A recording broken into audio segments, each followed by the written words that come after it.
Hello, everyone. Thank you for attending today's webcast, The Intersection of Equity and Energy Efficiency in Water Heating. I'm Amber Wood with ACEEE. I'll be the moderator for this session. We'll start the webcast with a few housekeeping announcements and then quickly move on to the presentations. First and foremost, thank you to all our sponsors and ACEEE ally members for their support of the Hot Water Forum and ACEEE.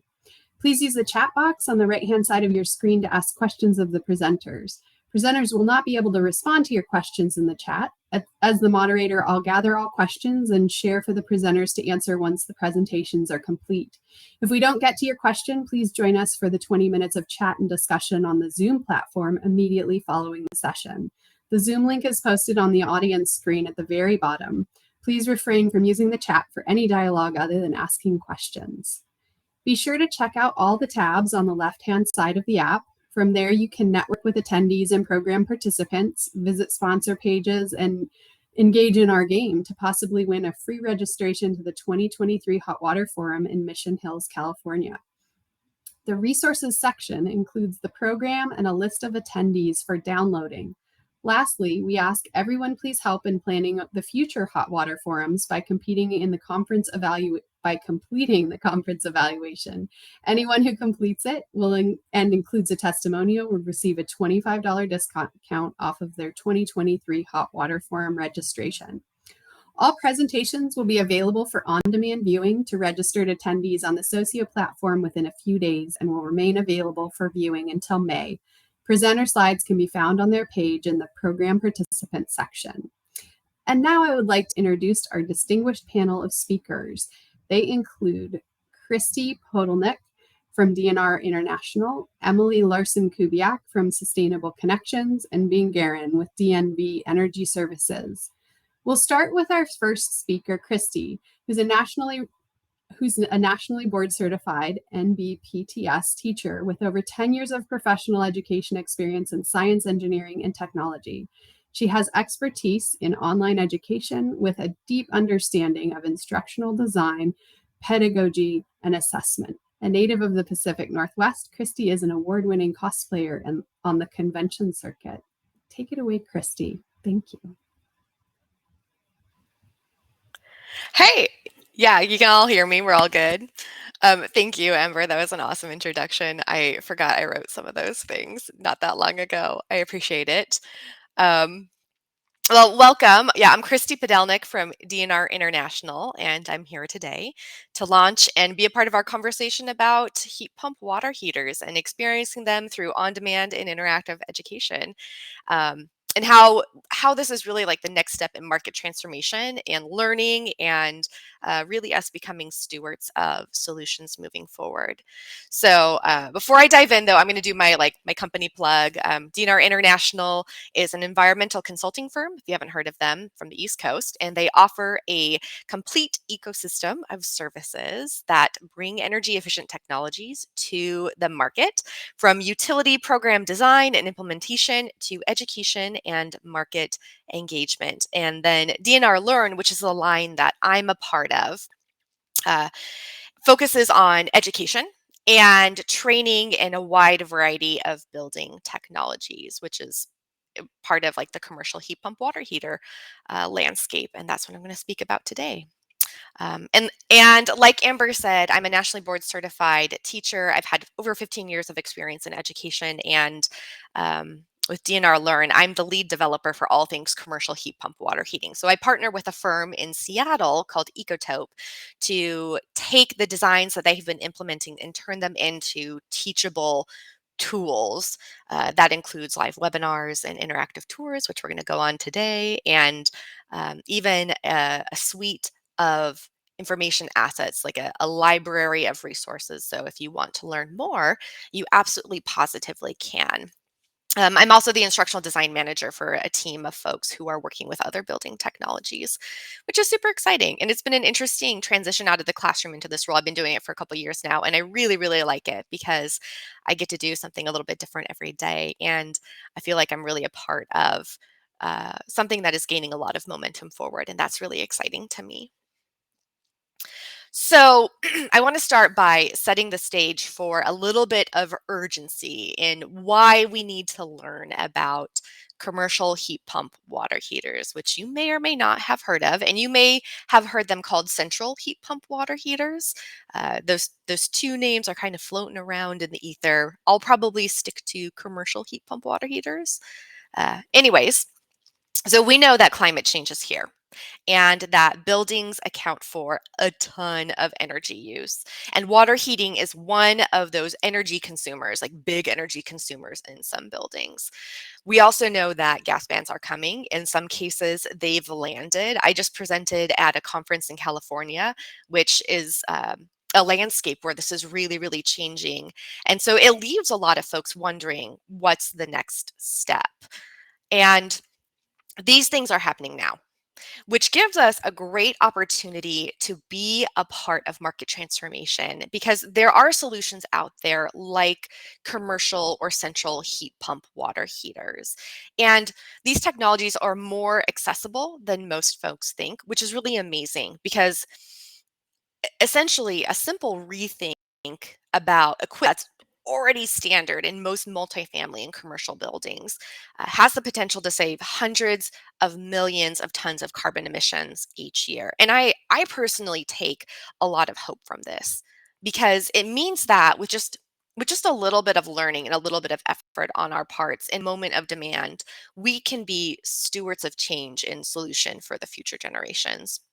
That's part of why I got into teaching, and that really speaks to me, and I think it speaks to a lot of folks out there about, why should I take the time to learn about these things? This is why, because we have a moment of urgency. Um, I want to share with you a little bit more about a study that was done, especially for my skeptics out there, which I get you, I hear you and see you. I feel that way too. Why do we want to spend time learning about commercial heat pump water heaters or central heat pump water heaters? And this is some data I pulled from a study published by Ecotope a couple years ago, looking at energy usage, specifically in multifamily buildings. And if you look at the pie graph on the left, you'll see that domestic hot water accounts for 25% of annual building energy use in multifamily buildings, which is a significant amount of energy. It also offers a significant opportunity for energy savings, right? So in that same building, Ecotope was the firm that published a study. They implemented a commercial heat pump water heating system, and after months and years of data collection, they have found that that system has realized annually about 70% energy savings.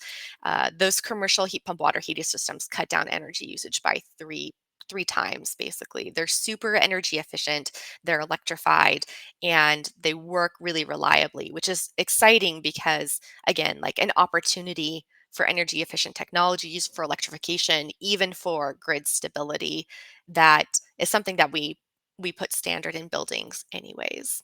So pretty exciting. And I could continue to talk about these systems, but I thought maybe we should go there instead so you can actually see this thing that I'm talking about, that I'm telling you about. And if you are a bit of a backseat driver like myself, I'll own that, like I'm fine with that, then here's a QR code for you. You can grab your smartphone or your tablet or device or just a quick alt print screen to capture this, and it will take you directly to the virtual tour where I'm about to go. So you can see this system in action. Um, and that way you can drive yourself. But if you don't want to drive, then we're about to head there. I'm going to give you a couple of seconds to access those devices if you want to do that.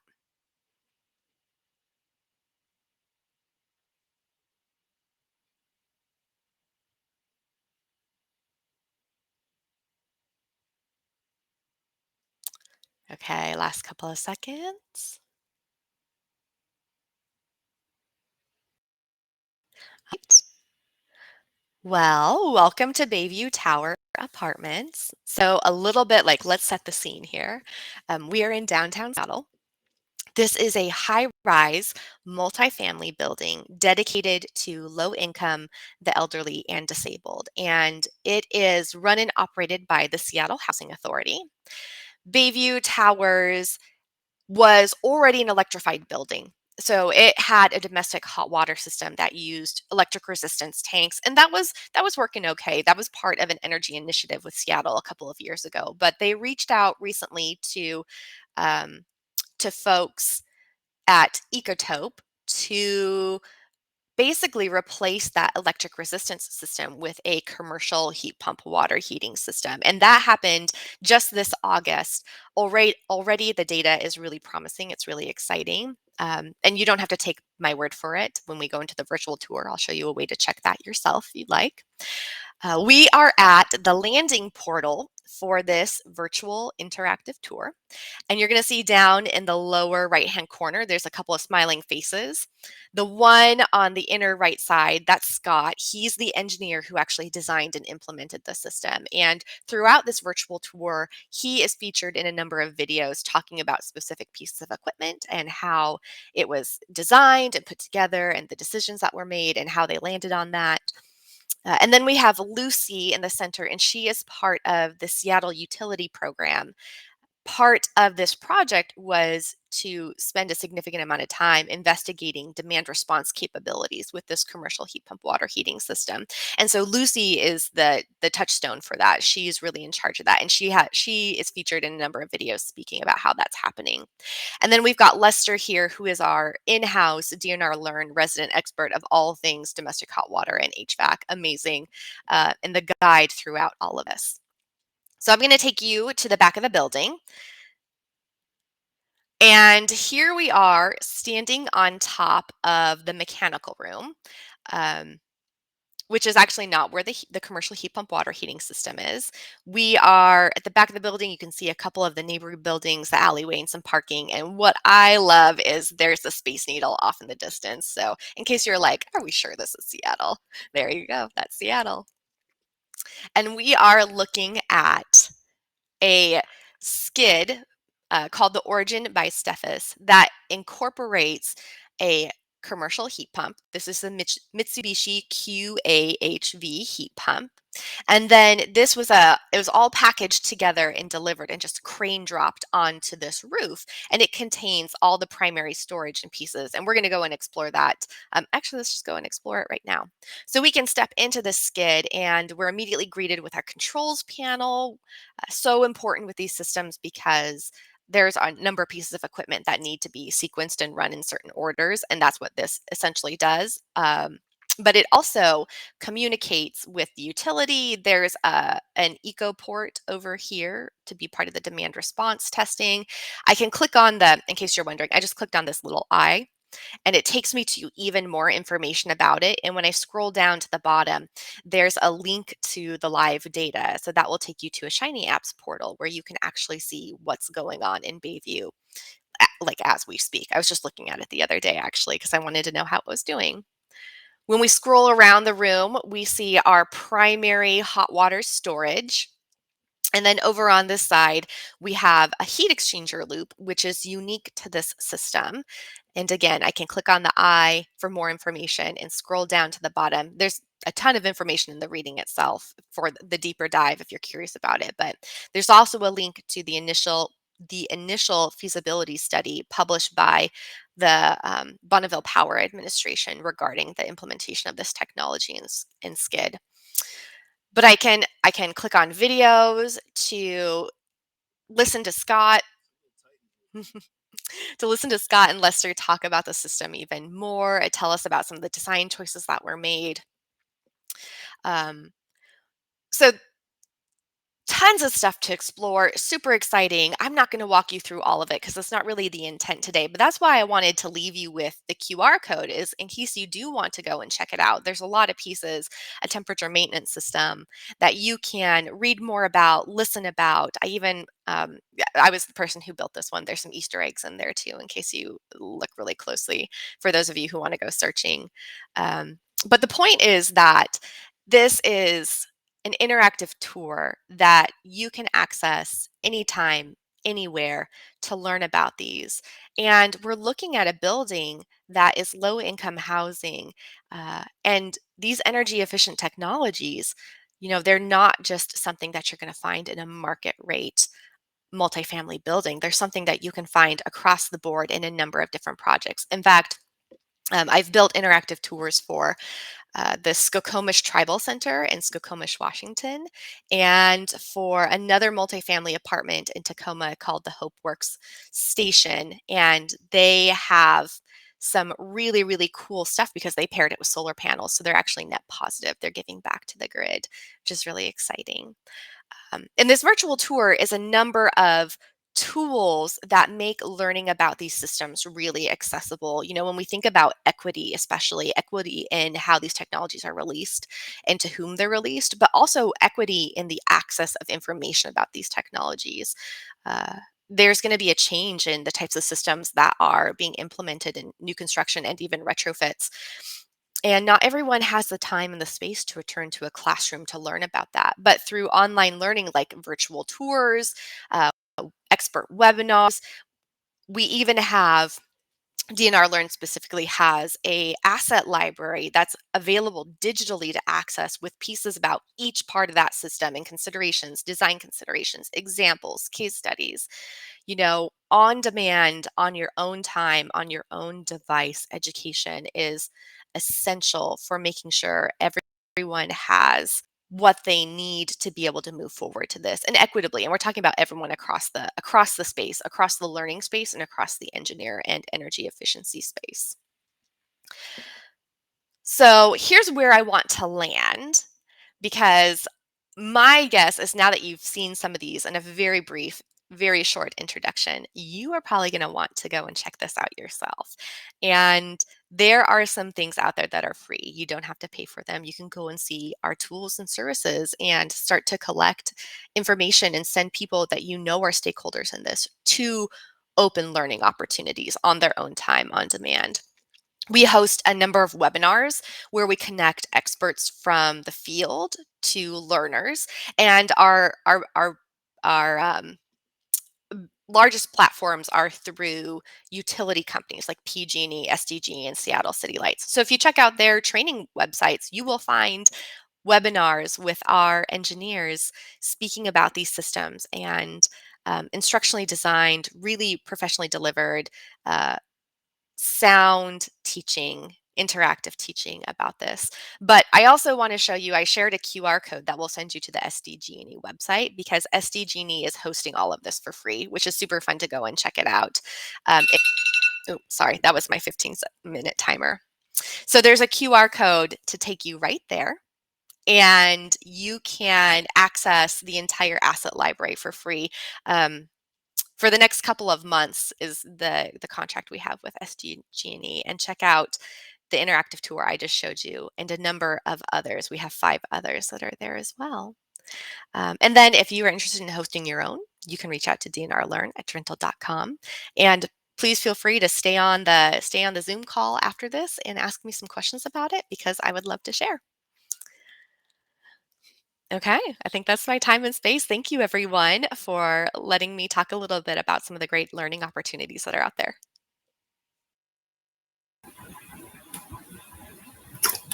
Thank you, Christy.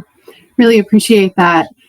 Our next speaker is Emily Larson-Kubiak, and she's the Energy Green Building Program Manager at Sustainable Connections, a nonprofit that connects and supports local businesses to create thriving communities. She's worked in the energy management field since 2009 and holds a Certified Energy Manager certification from the Association of Energy Engineers. Emily's committed to making energy efficiency affordable and accessible for local businesses through innovative programs and partnerships, and is a proud advocate for climate action initiatives in her hometown of Bellingham, Washington. So with that, I will turn it over to Emily. Thank you. Hi, everyone. Thank you so much for having me today. I'm just going to bring up my slides here real quick. Let's see. So go to presentation mode.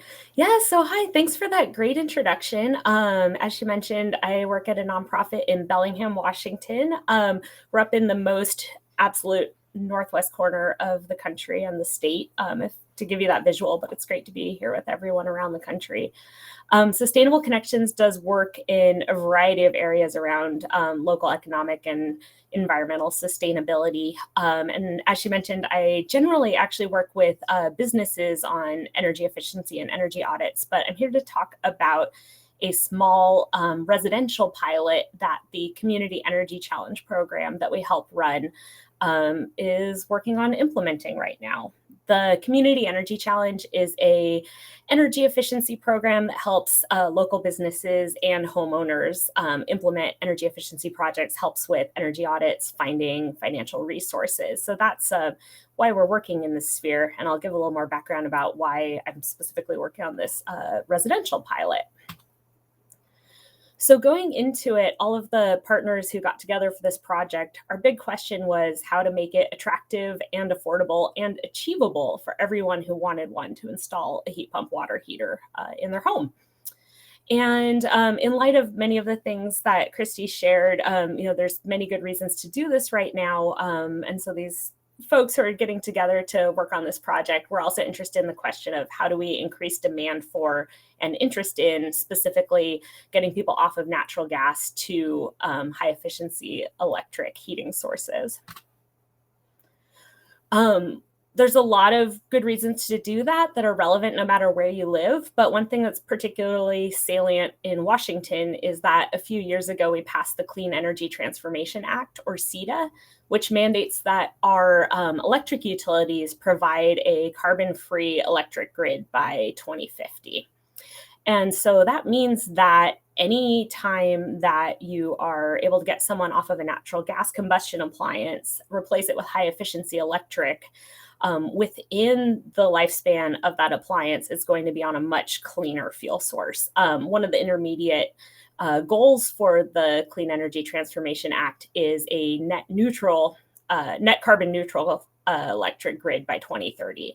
So heat pump water heaters actually tend to have a longer rated lifespan than both conventional electric and conventional natural gas. And so any that are being changed out in my city here today are going to be on that cleaner fuel source within their rated lifespan. So that lends a sense of urgency, like why here, why now, why this? In order to implement this pilot program, we got together a great team, City of Bellingham, actually, where I live. So our Community Energy Challenge program works in a 4-county area in our region here. This pilot is hyper-local to the city where I'm currently located. But our city is very proactive around climate planning issues, went through a huge process, bringing in many experts to put together a really proactive climate action plan a few years ago. And we're getting into the implementation stage and, electrifying end uses, helping make that affordable and attractive to folks is a big part of that. So City of Bellingham provided funding specifically for the marketing and community education aspects of this program. And Sustainable Connections, where I work, we partner with another local nonprofit, the Opportunity Council. We generally handle the commercial side of helping businesses specifically with energy efficiency, but we also have a great marketing department, which feels so lucky as a nonprofit to have that in-house, and are great at running fun, engaging campaigns. So we're handling the outreach side of things for this. Opportunity Council is our local community action agency and the other partner in the Community Energy Challenge. They generally work on residential energy efficiency, and that organization runs our local low-income weatherization program. We're also really lucky that Opportunity Council runs the Building Performance Center, which is a training center that folks from low-income weatherization programs around our whole state come for training. So we have this great brain trust of experts in this field and a whole decade working on this program, 25 years working at the Building Performance Center. So a lot of trust in these organizations for this sort of work. And then finally, our funding comes to us from Washington State University via Department of Commerce grants from the state. And we were able to ask them for a small additional grant specifically for rebates to help buy down the cost of heat pump water heaters in our community. So that grant for rebates was quite modest. This is a pilot. We're trying to just roll out a little bit to see where we can get. Waffled between giving a smaller $200 rebate to 20 households. We've now shifted to doing the slightly larger rebate for half the number of households, which I think will become clear later in the presentation why that choice was made. And in the low-income weatherization program, when an appliance replacement is done, currently the utility that the fuel source that appliance is on will pay for the whole replacement. So we were able to secure funding only for 1 or 2 low-income replacements because the cost we need to contribute is higher. The hope was, again, to be able to provide the full cost for a qualifying low-income family and to help make the cost more on par with a conventional replacement for sort of the average household that doesn't qualify based on income. And along with that, a strong focus on community education and providing technical assistance, letting people know about the different financial incentives, connecting people with contractors who are excited and knowledgeable about this work, and then helping people figure out, is this right for my home? Because there's some cases where heat pump water heater just won't work in certain buildings. So we want to give people realistic expectations. So when I signed up for this is my vulnerability moment. I was hoping I would have this great final result to share with you and say, this is what we did and it worked great and you can too. That's definitely not where we're at. We're about in the middle of the program, starting to bring people in who are trying to apply for that rebate and get the work done. And more than anything, we're really finding out this is a real pilot program. We didn't get it all right on the first try. And what it's really helping us do is identify barriers and hurdles so we can clarify how to move forward in the future. So instead of sharing the results, which are not in, I'm going to share a bit about the different barriers we're coming up against. As I alluded to, it's currently really complicated to do a fuel switching project in the low-income weatherization program. Since the utilities currently pay 100% for an equipment replacement when it's needed, it's not a standard part of the service, but if there's malfunctioning or equipment that's died, then those houses that are in that program will be eligible for new equipment. But since it's currently fully funded, we need to find basically a completely new funding source if we want to make this a regular thing where they're able to switch from natural gas equipment to electric equipment in this program to make up for it. And, so you can imagine the utilities aren't really gung-ho to pay people to switch to a fuel source that is not within their purview. And in our location, the natural gas utility and the electric utility are completely separate. So thinking about solutions in the future, there's some controls at both the federal and state level on how low-income weatherization program funding is spent. So that could be, if those priorities change, that could be a potential fix, or potentially at the city level, Bellingham, if there was funding associated with it, that could also help them propagate that change. And then again, it's honestly going to take a different funding source to make this happen. One thing that is currently in the works is City of Bellingham is working on putting together legislation for folks to vote on a small property tax increase to create a climate fund to help put money behind many of the recommendations in the climate action plan. So looking forward to seeing what happens with that. That could be a potential source of funding if these things are deemed to be a priority. And our program, the Community Energy Challenge, is set up to administer rebates. There's no pool of money behind this specific measure, except for the small grant that we currently have. But if that changed in the future, we could also potentially help with funding these things. The second hurdle we're coming up against is that, unfortunately, the costs to do these projects are extremely high and the rebates and incentives are relatively low. When we were speccing it out last year, we were looking at other communities where it tended to be more $3,000 to $5,000 for a simple, uncomplicated conversion. This year, with all the different factors, supply chain issues, rising costs of labor, in our particular community, we're seeing more of an average between $5,000 and $10,000. That means that the low income project, just doing a single one, came in over budget for the amount of grant money we were able to secure for it. So we're going to make it work. We found a great household that this will be a great project for, but we're probably going to have to borrow money from the non-income qualifying rebate pool, or looking at things to potentially bring down the cost of that project. So that's in the works. And then this just doesn't make sense for the average homeowner. The economics don't work out.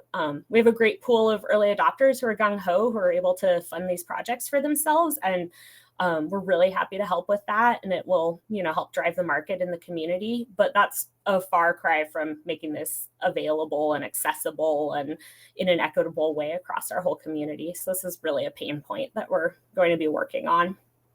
And also, when we formed this pilot, there, on top of a $500 point of sale rebate, there was a tax credit that has now expired at the federal level. Hoping it'll be renewed, though. It's kind of not game over on that yet, but waiting to hear. So again, alternative funding sources would really help bridge this gap and bring it down on par with a more conventional replacement project.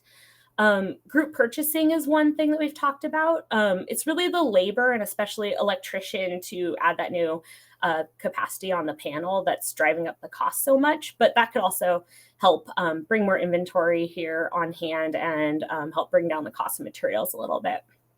There's also some talk of the newer 120 volt heat pump water heaters that are coming on the market. I'm really excited to go see some of the panels about those later. They aren't great in every situation and every site. So there's probably a portion of households where that would be the right solution in our community, but not really counting on that to bridge the gap in every case. And then some creative work is beginning, especially talking with some specific folks in Seattle who are looking to the idea of electrification ready incentives. So rather than incentivizing the appliance itself in a change out, helping households make those panel upgrades ahead of time, kind of the infrastructure. So when their old water heater goes out, they're ready and have a plan and have the infrastructure in place to put in a high efficiency electric heat pump water heater. So finally, the third big hurdle we're coming up against is just in our community, the knowledge and availability of contractors who are excited about doing this work isn't really where it needs to be for wide scale adoption. We have great local contractors who we identified specifically 3 who have that cheerleader person who's really knowledgeable about this and helping people implement these heat pump water heater projects already. But we also anecdotally are hearing about folks calling those companies that we recommend, getting a different person who then proceeds to try to talk them out of it into a on demand or just a like with like, because it will be so much cheaper, which makes sense from a business perspective. That's why we need to work on that second hurdle, kind of the economics of the situation. But just trying to get everyone on the same page with the same kind of knowledge and commitment to this project. Some of the ways we've started to address that, last year we did a series of trainings for local contractors around a variety of building decarbonization issues, did a really deep dive on heat pump water heaters. So hopefully all the folks who attended that, and luckily it was really well attended, came away with a lot more knowledge about this topic. And an exciting development is that our local technical college is beginning to work with the city of Bellingham to tailor their trainings toward the needs that are upcoming with the implementation of a climate action plan. So I'm really excited to see where that goes.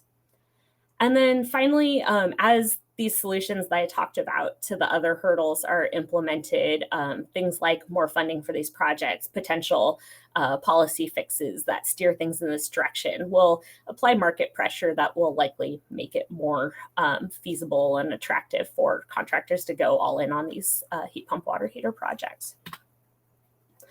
So what's next? Like I said, we're in the thick of it now, but hoping to start see outcomes, completed projects, which will give us the opportunity to complete some evaluations, ask what worked, talk to people who wanted to do it but decided not to, find out what didn't work, sort of zero in on those next steps and recommendations. And we're fortunate with the people who are at the table at this pilot, sort of the right people to be hearing what needs to happen next, because they have, nominal power and responsibility to take it to the next phase to start implementing some of those solutions. So hoping to see that, looking forward to hearing about the climate fund for some money to throw behind these sorts of conversion projects and see what happens next.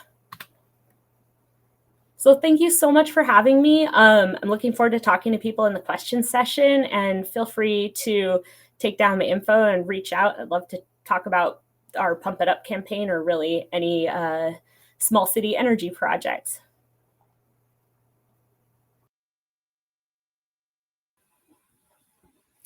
Thank you, Emily.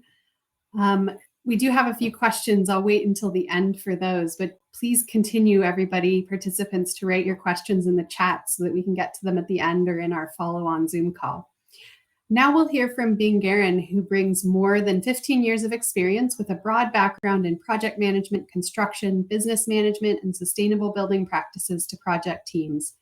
Bing has a strong belief that buildings must be designed and implemented in a fashion that combines energy efficiency, resource conservation, and occupant health.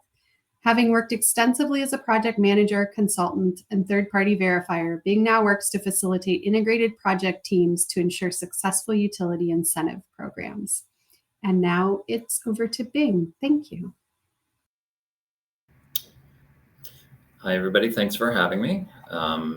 My name is Bing Guerin. I'm Program Director for DNB in the state of California. A little bit about our company. DNB is a leading resource of independent engineering experts and technical advisors. We help industries and governments to navigate the many complex interrelated transitions taking place globally and regionally in the energy industry. Our collective, deep, broad knowledge of among 12,000 employees in DNB enables us to fulfill our purpose, safeguard life, property, and the environment.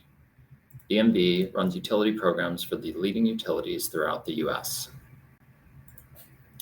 So today I'm going to speak about a program that we're running in California. It's one of the first statewide programs centered around water heating equipment.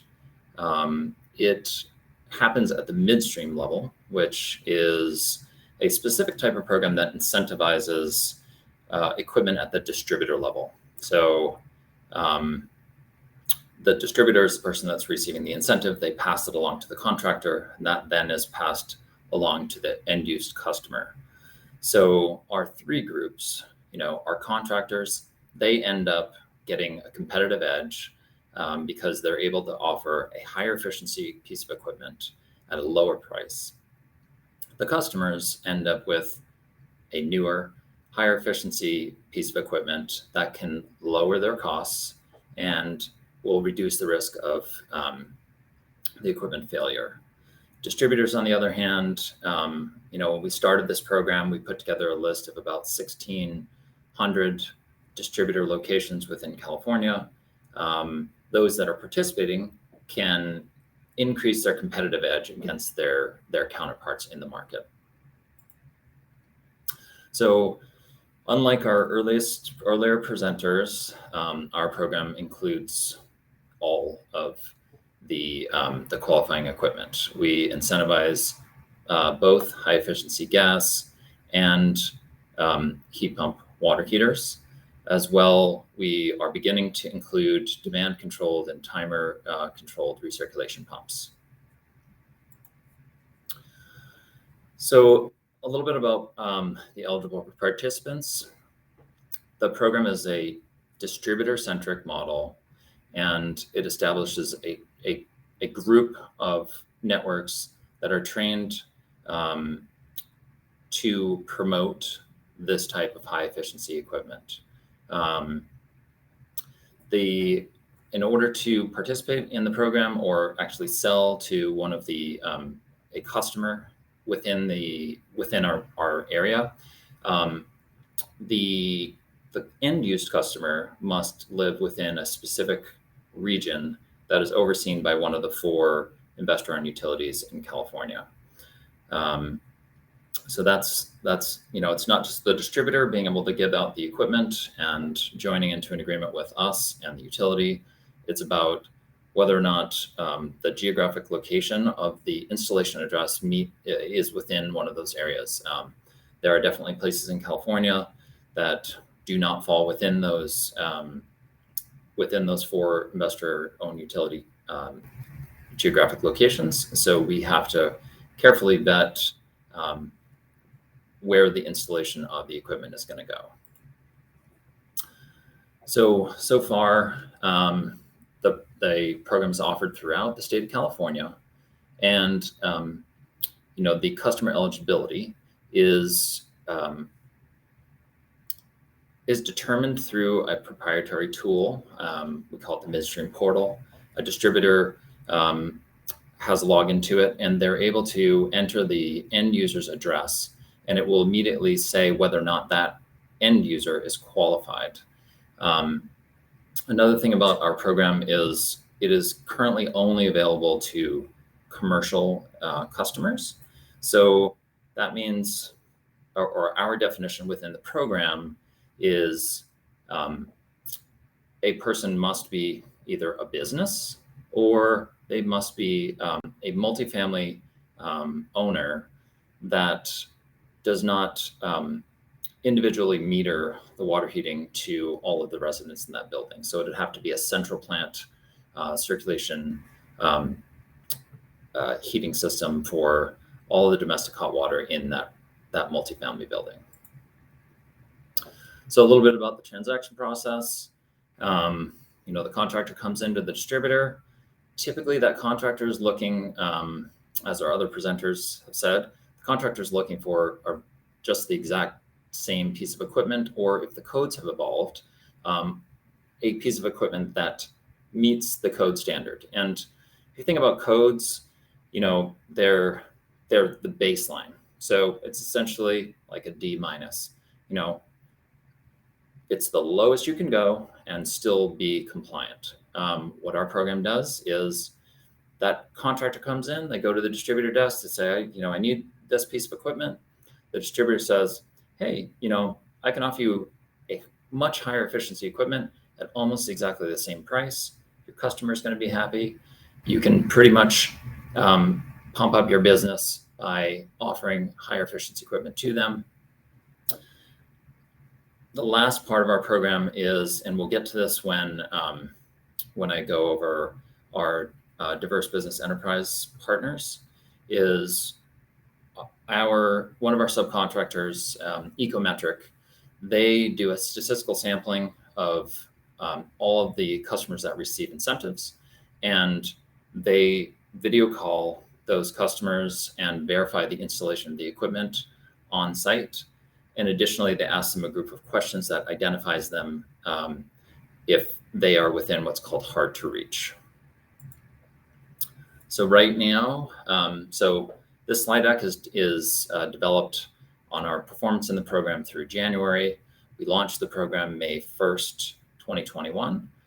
So as of the end of January, we had 73 distributor locations and 38 participating branded distributors. Our goal in terms of the total number of distributors is 110. That's kind of our equilibrium point. Some of the larger players that we're hoping to have in the program within the next couple of months are Ferguson. They have 92 locations. Slakey Brothers has 26, and Cal Steam with 14. That'll put us well within our comfortability range. So as I said before, we have 73 distributor locations, and those are located within 52 cities throughout the state of California. Our belief is with a successful distributor enrollment across the state, we can focus on making sure that we have a distributor that is near a disadvantaged community. So a disadvantaged community in California is designated through a very complicated process, but they're all listed on the Cal EnviroScreen site. And our staff verifies every installation address to determine whether or not they're in a disadvantaged communities. And as I said before, our diverse business enterprise subcontractor, they call a statistical sampling of that to determine whether or not they are in a hard to reach location. So now I'm going to get into, so this presentation was about how you can make a utility program and meet the needs of underserved either businesses or communities. So we made a concerted effort to hire a diverse business enterprise, KSV. They are our marketing partner. KSV is a WBENC certified women's B Corp. I don't know if anyone knows about B Corps, but they are very dedicated into nurturing their staff and bringing their profits back within the organization to better serve and give more to their current employees. So all in all, KSV, they did the ground up development of our website to promote the program. They've designed all of our marketing collateral, and they manage our trade publication, how we our assets within those trade publications. So in this slide, this is kind of our activity, how we interacted with the market with KSV's guidance. We had a really large success with Google Display and Google Search. They are the dominant search engine. So when people are looking for a replacement water heater, our Google Display will come up to advertise the program.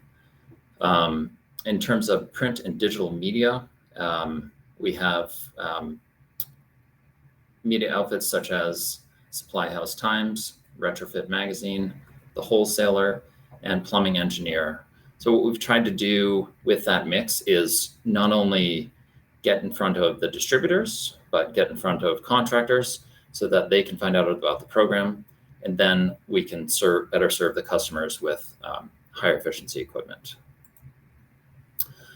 So here's our campaign performance snapshot. In terms of the high level things I'd like to draw attention to. We had 40,000 website sessions since we launched in August of 2021. 88% of those were mobile, which shows that contractors and distributors aren't necessarily in front of their computer, but they're in front of their tablet or their phone. We had Google successes at 82% and 10% display and search, respectively. And our highest performer in terms of our print and digital media was Supply House Times, and they drove the most traffic to our website. So these are some of the samples of the creative media that were put together by KSV, our marketing partner. To the left is the digital magazine, Supply House Times, then a side banner in Retrofit, as well as a side banner in Google Search.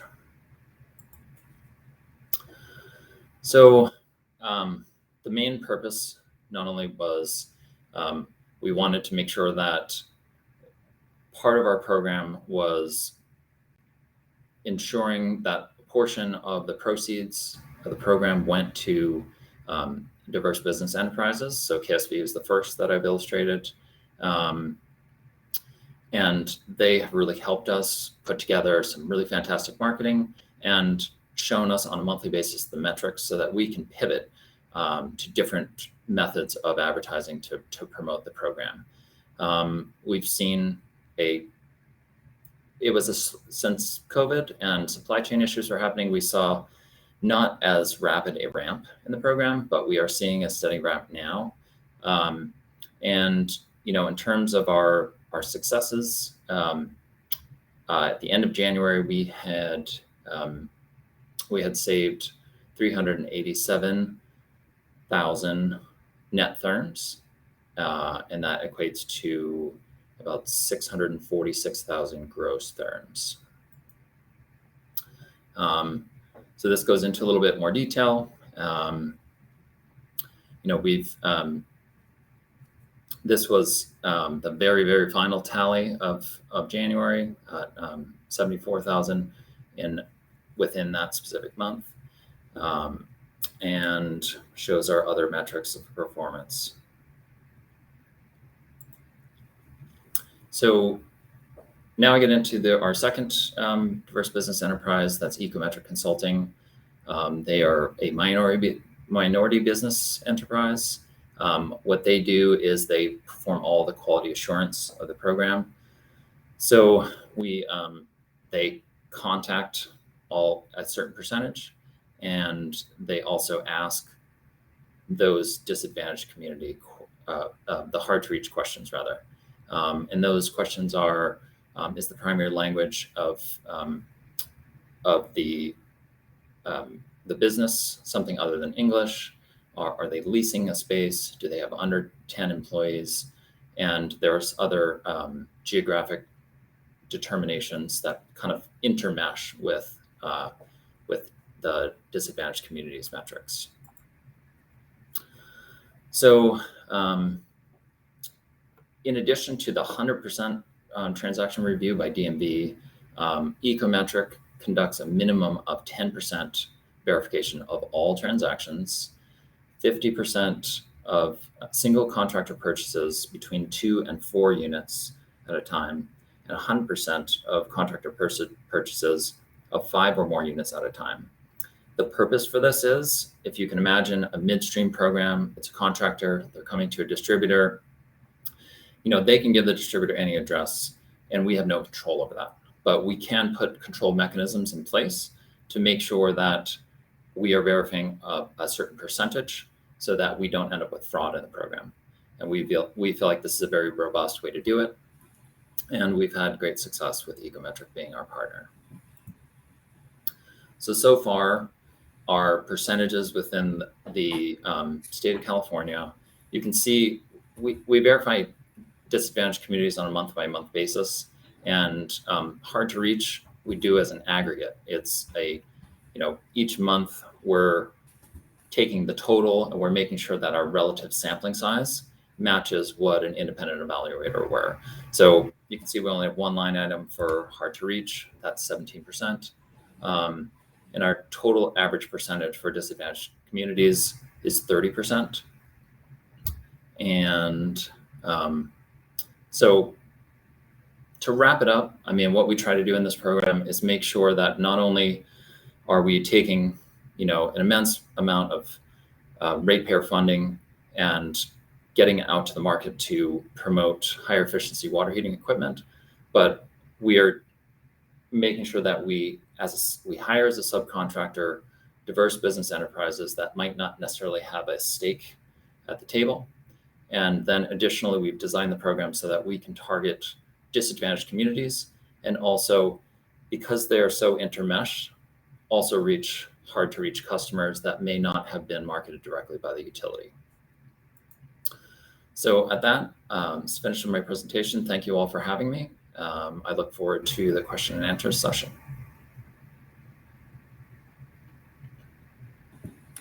Thank you very much, Bing. I really appreciate that. Everybody can continue to go ahead and write questions, and I'm going to capture them both for this and the Zoom session. I think we have time for just a couple questions here. So I'm going to just pick a few initial ones, maybe one for each of you, and then we can do the rest actually in the Zoom session. So I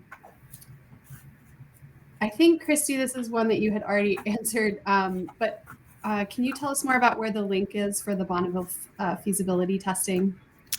Yeah, I was just going back actually with this when this question popped up to see, is that link still there? And it looks like they updated their website this week, which is super exciting, but some things have changed. So I went into that interactive tour I showed you and updated the button in there to take you directly to the PDF, so you don't have to search for it in the website. So if you access that interactive tour from the QR code and explore the heat exchanger loop, you will find a button to the feasibility study, which they don't currently have on their website anymore. I'll reach out to them to get those up. Those studies are so important. Thank you so much. Let's see, Emily. So we might get into a longer one later, but one question from Brian was that did you say that you expect heat pump water heaters to last longer than resistance electric water heaters? If so, why? Yeah, I don't have some super exciting answer. It's just the companies, when they've created their projects and certified them and rate the lifespan after testing, tends to be 3 or 5 years more for heat pump water heaters than either conventional natural gas or conventional electric. I'm sure there's outliers that last forever or fail early, but that's kind of the average. Thank you. And then I think we also have a couple for Bing. The first one was, did you do on-site verification during COVID, or was this a phone audit? So we use a platform called Blitz. It allows us to send a link to anybody who has a cell phone, and they enable their camera. It also has the ability to geo tag them and verify their location. So we do the majority of it through video where video is not available. We call both the contractor and the end user. And similar to what you would do in, say, a construction defect litigation, we make sure that the photos are taken at the front of the building where you can see the address, and then progressively towards the installation of the equipment, and finally where you can get the serial number, which is the way we can prevent double dipping into downstream programs.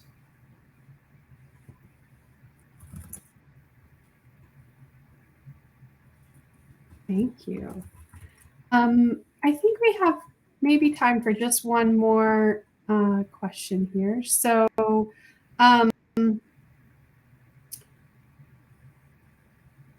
let's see, Emily, one more for you. Do homeowners need to reserve incentive funds before the installation, and who gets the rebate or incentive, the homeowner or the contractor? Yeah, great question. So with our Community Energy Challenge program, we have funding that often goes toward other types of energy efficiency projects. So we have already a process in place where they are able to reserve it ahead of time. It's just signing sort of an acknowledgement form that saves their spot in line. And then when the project's done, we get verification and photos, and then we send the check directly to the homeowner. Thank you. Very helpful. Okay, so I am going to wrap up the session here, and then we're going to jump over to Zoom for a few more questions because it's a little more interactive than this platform. So first off, just thank you to all the speakers. We really appreciate your time and insight as part of the Hot Water Forum. And again, if you would like to continue exploring presentations you've heard in the session today, follow us to the Zoom chat room. The link is in the chat. So and of note, you need both the link and the passcode, because I made that mistake yesterday. So note that there is a passcode, and we'll be over there in just a few minutes. So thanks again to everybody. Really great session. Thank you. It was a pleasure to be here.